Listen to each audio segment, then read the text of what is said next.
All right, everybody, welcome to the special live today. I'm Shari Biery. I'm the owner of Alive with Purpose Health and Life Coaching, and I am a nationally board certified health and wellness coach, and I help women calm their chaos to live simply on purpose. And today it is my pleasure to introduce you to Dr. Anita Stechschulte. She is a practitioner of integrative health and functional medicine based in Ohio, with a doctorate in nursing practice from the University of Toledo. We're both Rockets, and a board certified family nurse practitioner. She has been serving in the medical field for over 25 years, and Dr. Stechschulte has also obtained her board certification from the Institute of Functional Medicine, enabling her to offer more integrative and functional treatments. Throughout her career, she has worked as an ER trauma nurse practitioner, had a family practice, and provided urgent care even during the COVID-19 pandemic. A year ago, she opened a practice called You Demand Health, which offers telehealth and in-office visits to provide easier access to root cause medicine. And I love her mission because it's to improve access to integrative and functional medicine until it becomes the standard of care. Please welcome Dr. Anita Stechschulte. Hi, Anita. Hi, and thank you, Shari, for having me. It's so good to have you today. And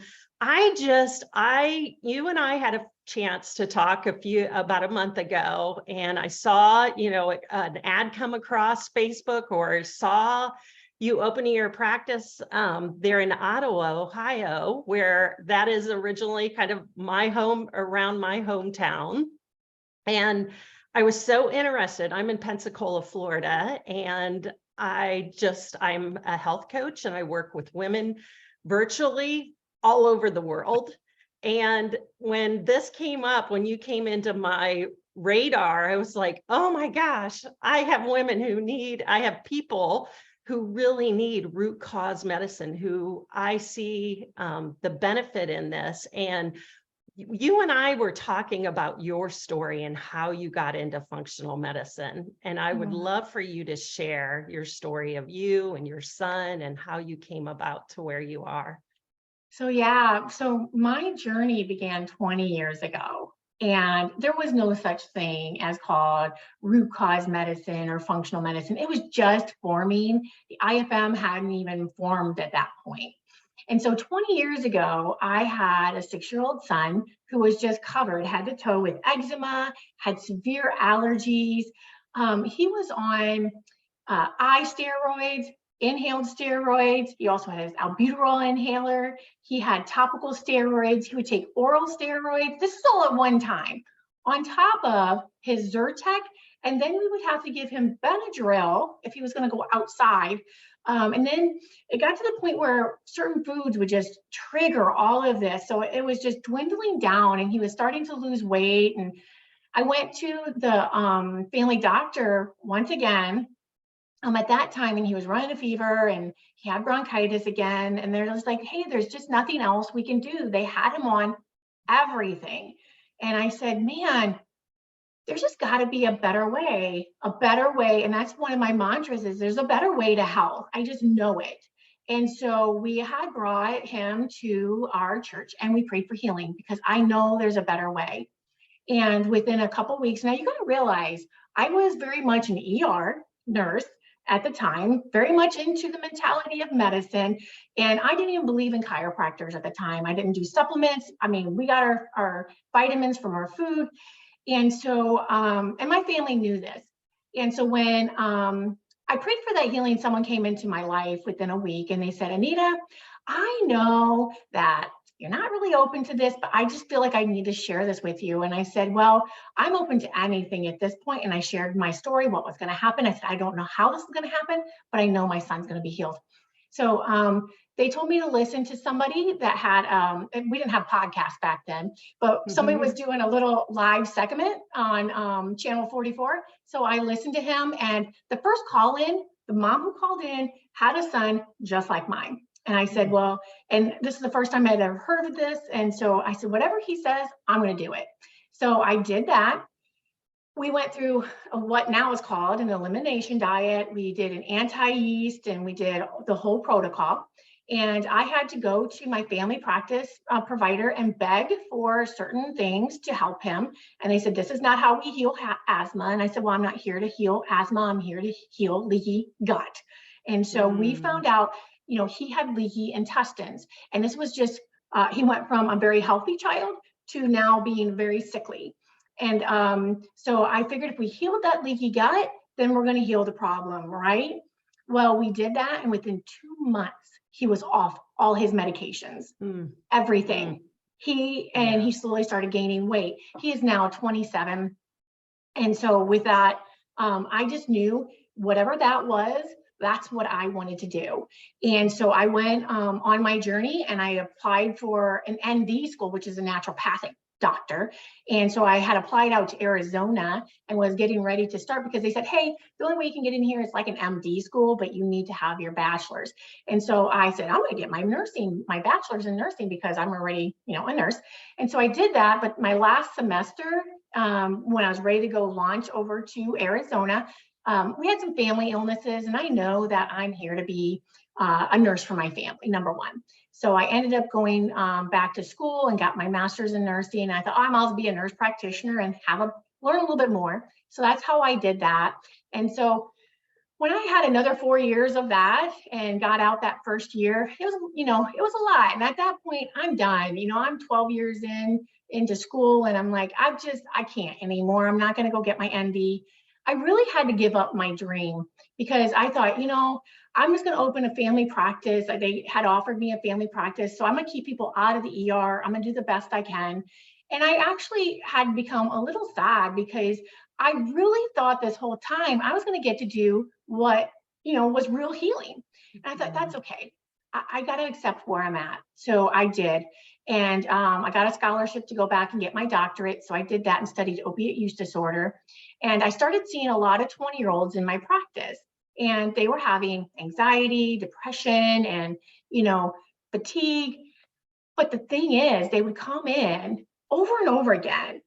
They'd say, I don't want a medicine. What can you do for me? And 75% of the time, we just addressed lifestyle and we did vitamin markers, got them back up to where they needed to be. And if they did need a medication, I always called it situational, and we would get them off of it as soon as possible. Well, the thing is, they gave me a new hope again. I'm like, you know what? People are ready. Like, I know that I don't want to go back to school again, but here I am. So I went back and I studied again for another 2 years with the IFM and sat for my boards for functional medicine. And I said, you know what? We have a generation that is ready for real healthcare, like root cause medicine. And I said, I am here for them. They have given me a new hope because I know that people are really ready now and I don't have to convince them. I call these people smart, health-driven brains who want to think outside that box of traditional medicine. And I love that because they already have that passion. They already have that desire to want to be healthy. I don't have to convince them. I just have to help them along their journey and help them, find that root cause as to what their symptoms are, what's causing those symptoms. But that's how I got here. And it all started with my son. Definitely believe in screw gut healing. Our health comes from our gut. And if you don't have a healthy gut, then you're not going to be able to digest things, absorb things, have a healthy immune. So the big roles in our gut is to have good digestion and absorption. And if we can't absorb the things we're eating, you can eat the best foods you can, but if you're not absorbing those things, it's for naught. And then we want to make sure that our intestines aren't permeable and causing other inflammation elsewhere. And with the recent COVID epidemic, I've seen a huge increase in increasing intestinal permeability because of the way the virus is. It just attacks anything that's vulnerable, and our GI system is typically very vulnerable to that. Yeah, and I thank you for sharing your story because I think that's so powerful in hearing what other people's journeys are on here. I hear this all the time with my health coaching clients is, we always go back to let's get underneath the why of what's really going on.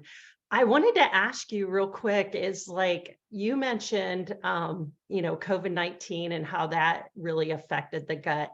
What are some other things that maybe people aren't really thinking about when we come to like our different environmental stuff, not only the lifestyle piece, but like what causes our gut to get so leaky, if you will, or impermeable?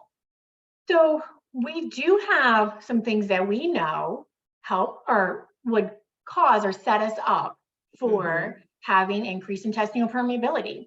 And the first one is it's called inadequate mastication. Like we're not chewing our food properly. And to me, it's Hmm. not having that mealtime awareness. So we don't chew our food, so we can't digest it well and we can't absorb it. And that leads to overgrowth of certain bacteria that love proteins that aren't digested down.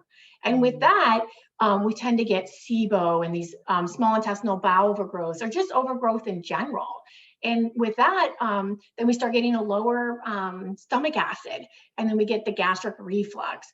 But Hmm. that's one of the things I see. The other thing I see is I'm seeing a large amount of people with pancreatic insufficiency. Like they're just not secreting digestive enzymes because Hmm. in our life, we are not allowing our body to get out of that state of fight and flight. We Hmm. live, I call it fight, flight, and we're fixated there. Like we're just stuck.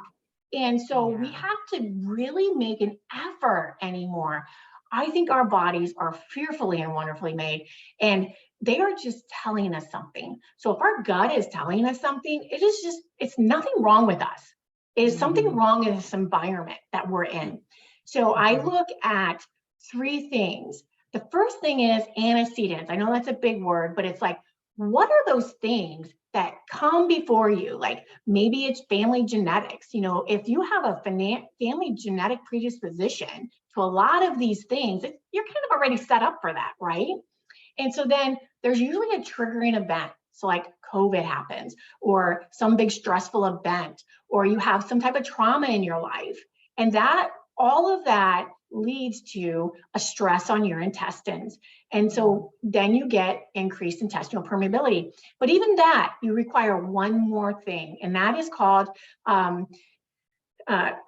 something, a mediator, something keeping you in that state of disease. And that's often where we can make that big change. And that's where Hmm. we tend to be eating something that maybe our body's not responding well to. Gluten is a number one thing that a lot of people just can't break down anymore.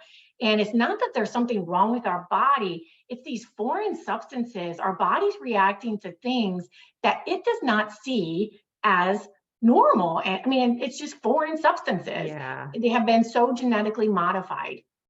Yeah, I'm glad you brought that up because it's, for a long time we got fixated on calories. And really, Mhm. in my coaching programs, I always talk about let's look at chemicals. What are the chemicals that you're intaking too? And the exposure, I think about, we can just turn on the news and see the spills and different things that are happening in our environments that's just going into our water supply too. I mean, there's so many things, overuse of antibiotics, how that affects your gut, all of this. And the biggest thing too is the immunity factor that your gut is really there to help you with. So I'm wondering if you can just kind of point out some of the things that our gut does do for us, that why do we want a healthy gut here? So we want a healthy gut because it is the foundation to your health. I mean, you have you have more of your immune system in your gut than you do anywhere else. Like you will come across I call it absorption. So one of the nodes we look at is absorption or assimilation. And so we have to assimilate or take everything in, whether it's we're breathing it in and that goes on your mucous Mhm. membranes, or it goes on your skin, it gets absorbed and we have to take that in, or you take it into your mouth and into your GI tract. Well, that is the biggest source of our toxin exposure and also any foreign substances. Now, we think food as being benign, but really it's not meant to be in us. It's the vitamins and nutrients that our body has to break down. But if there's other things on or in that food, that is toxin, and we have to get rid of it. Now, here's the thing. Everybody has a total toxin burden. Some people come out with a higher toxin burden based on whatever their mom or whatever they were predisposed to in the womb. And so if you have a higher toxic burden already at birth, it's going to take you much easier to fill up and start getting inflammation. That's why some people can get inflamed when they're young. And we see a lot of that in autism and all of those type of things. Their toxic burden is so high when they come out that they don't have any more for their immune system to deal with, like they're already overloaded.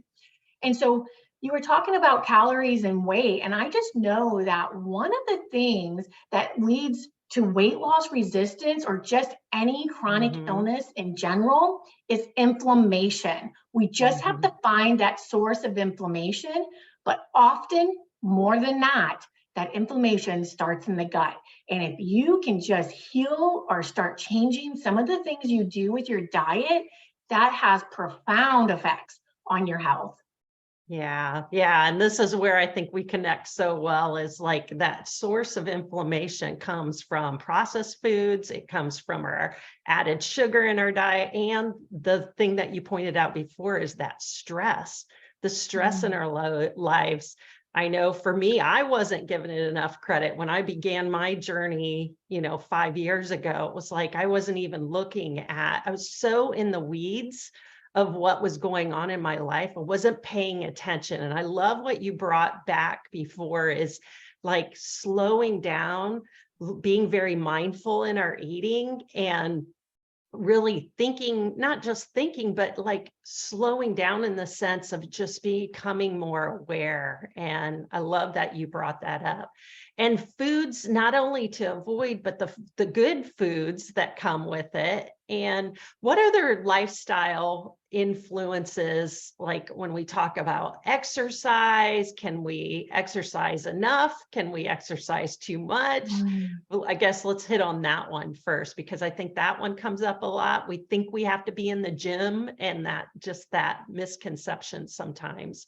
Yeah, so that just flooded me with a bunch of thoughts. So one of the things I always talk about in my practice is setting you up for dress rehearsal. So my goal at the end is to make sure that you have everything you need to leave and maintain a healthy life.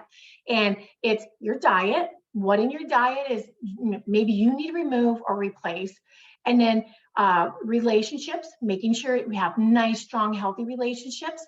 And the other one is E for exercise. The other two is stress and sleep.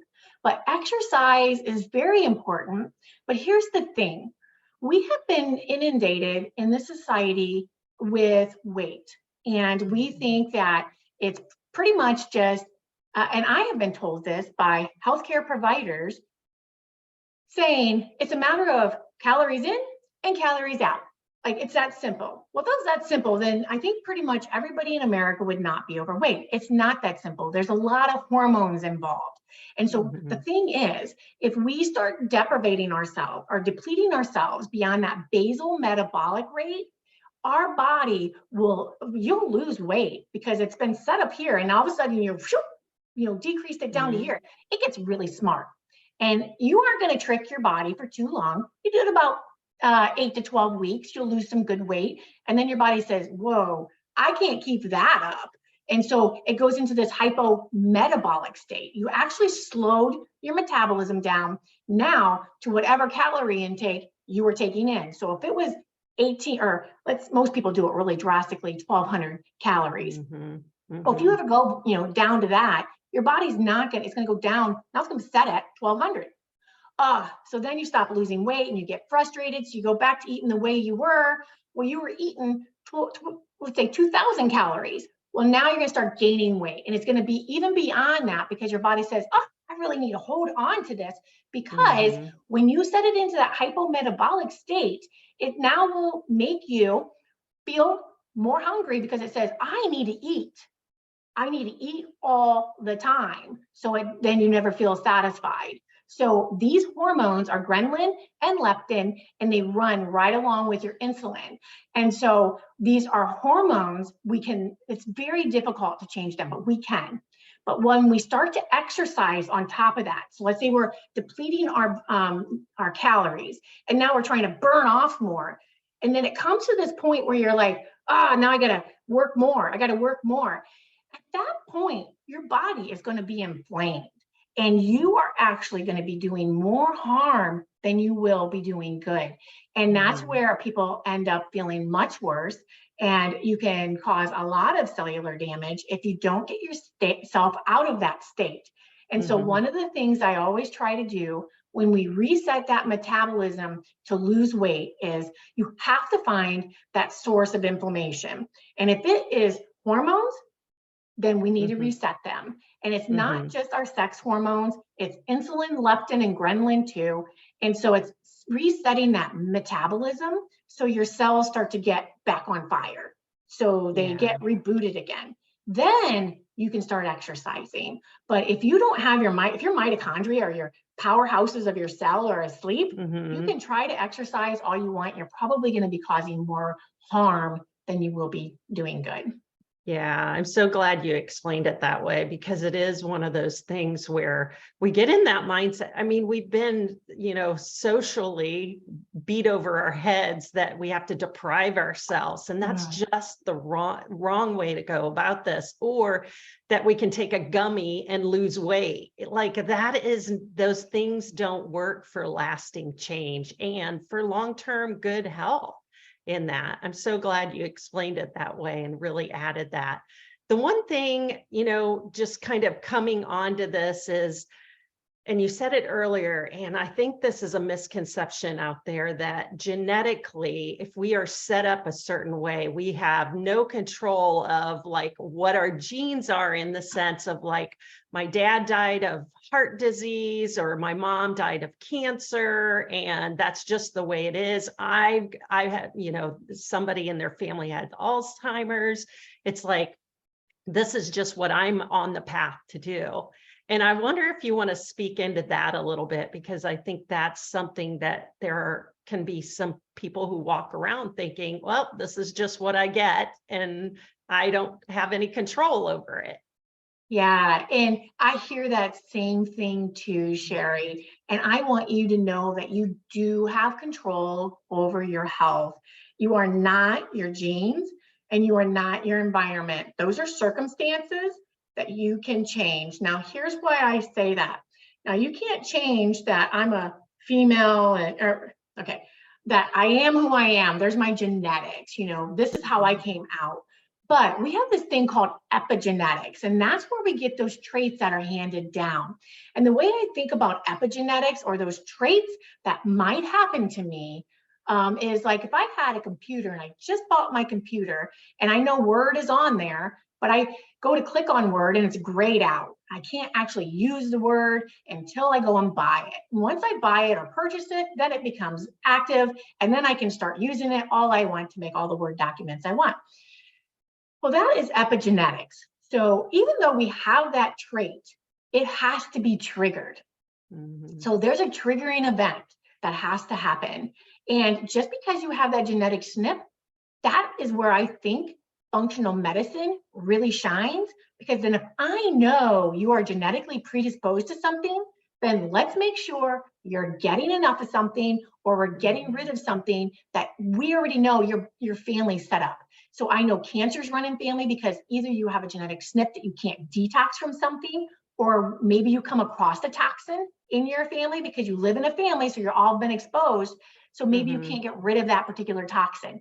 So with that, that's empowering. It's like, to me, that gives me control. So then I know what I can change. And there are testing in the functional med world that we can do to help evaluate your genetic predisposition. So to fall victim or feel that you're a victim is really taking all your hope away. And I don't want you to be stuck there. I want you to be really have a smart, health-driven, and thought brain process that I can have control over these things, and you definitely can. So to me, if you know you have a genetic predisposition to something, that is like, whew, I already know where I'm going to target. Like, I know what testing I'm going to order. I already know what diet you're going to be on.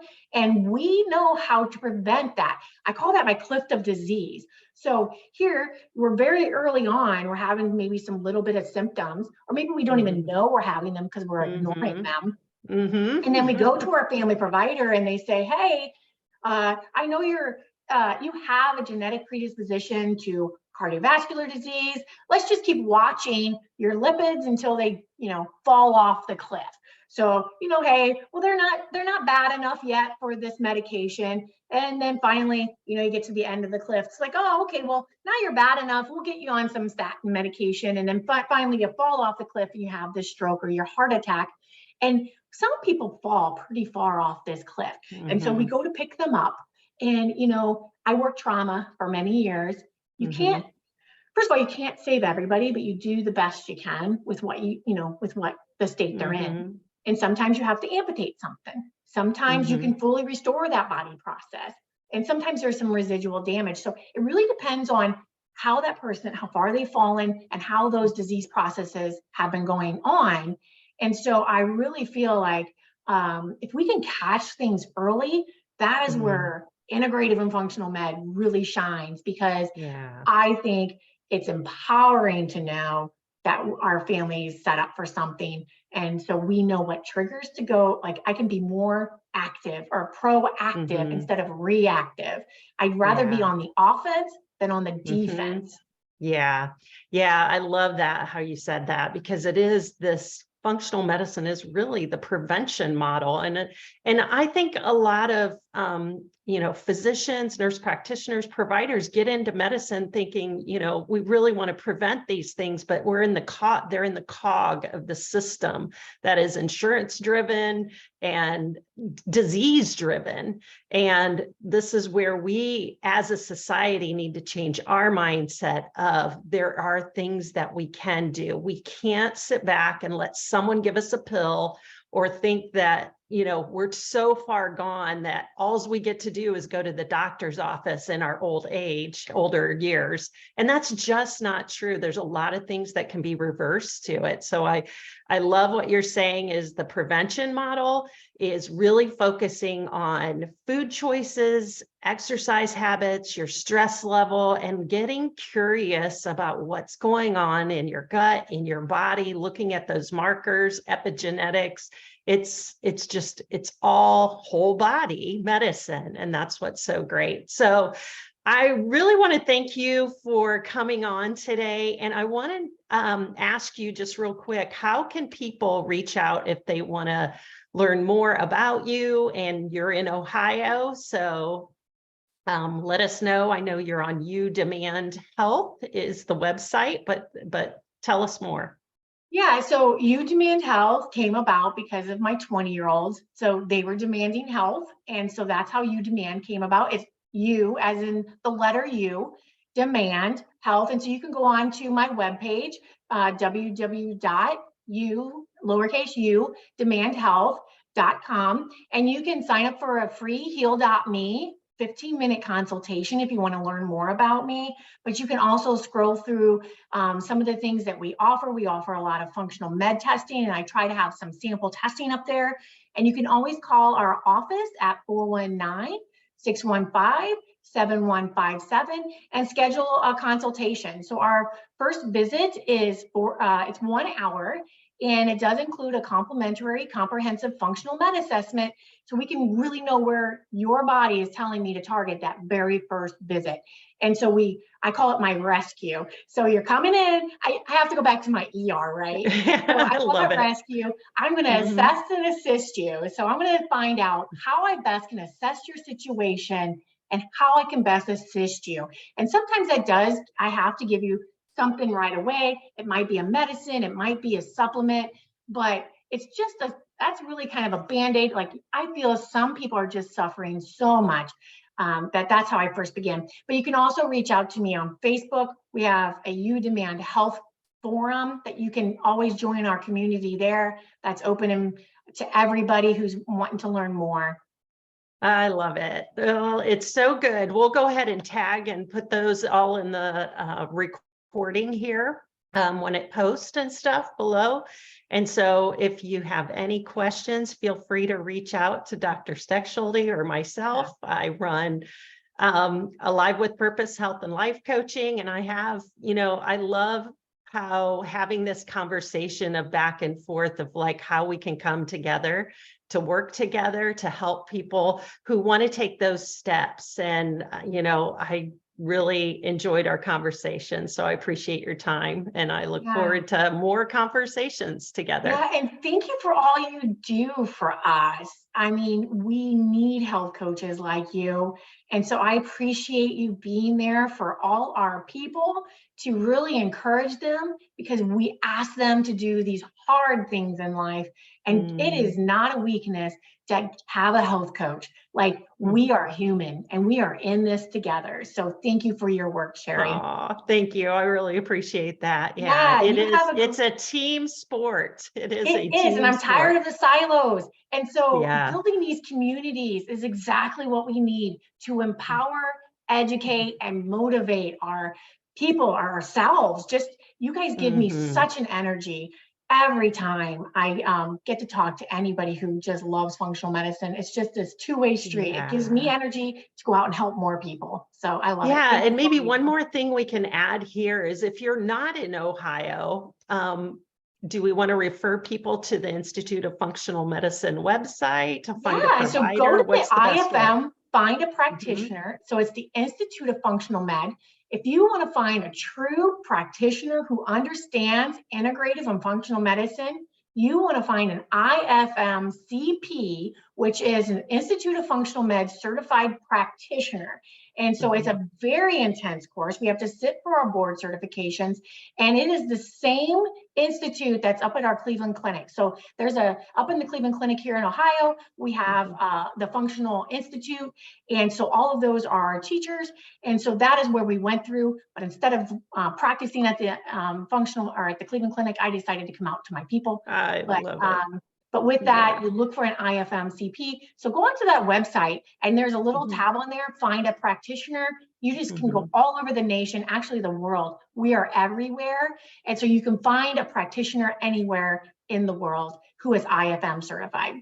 I love that. So no one should feel alone here. You have great resources here, and I just really appreciate your time. And so everybody, as I always say, the only way you can calm your chaos in your life, it has to start with you making that decision that you are worth it.